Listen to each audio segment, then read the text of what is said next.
हुजूर को दफन करके लौटे, तदफीन से फारुग हुए, कब्र मुबारक में उतारा, हुक्म पूरा किया। कहते हैं वापस आए तो जनाब अनस से सैयदा फातिमा कहने लगी, अनस तूने भी मेरे रसूल पे मिट्टी डाली है? अनस तेरी जरूरत हो गई थी?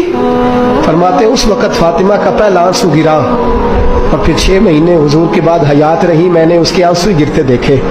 लोग सो जाते, वो हुजूर के रोज़े पे जाके बैठ जाती।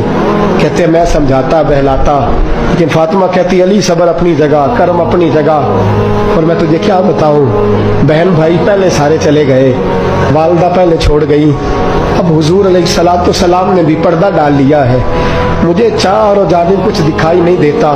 कहते 6वां महीना था हुजूर के विसाल को। एक दिन मुस्कुराती हुई फातिमा घर आई रोजे से रात को बच्चों के साथ, तो शेर खुदा कहने लगे, मैंने कहा फातिमा बड़े दिनों के बाद मुस्कुराते देखा, क्या बात है?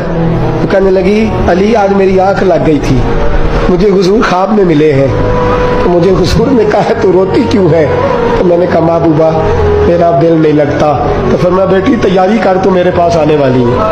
हजरत अली फरमाते बस फातिमा बीमार हुई, चंद दिन गुजरे तो मुझे बुलाया, तो कहने लगे अली वक्त जाने का आ गया है, ये अली के घर की है इज्जत, अली से सुनते, नबी के घर की है इज्जत, नबी से सुनते। वो जिसने मुअज़्ज़ज़ किया घराने को, हुसैन पाल के जिसने दिया जमाने को, जाने का वक्त आ गया है अली। पहली बात तो यह है कि हुजूर की नवासी जनाबे उमामा से शादी कर लेना, वो हुजूर को बड़ी प्यारी है। और दूसरी बात यह है कि मेरे हसन हुसैन इनका खास ख्याल रखना।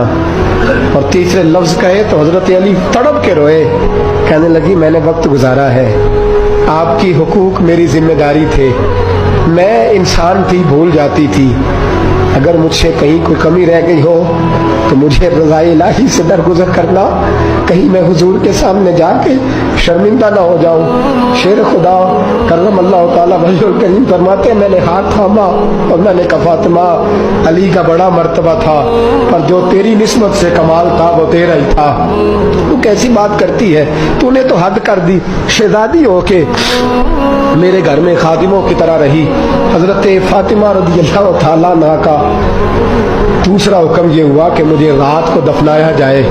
और फरमाया मेरे पहले मदीने में ऐसा नहीं होता था, ये हजरत फातिमा ने सबसे पहले कहा।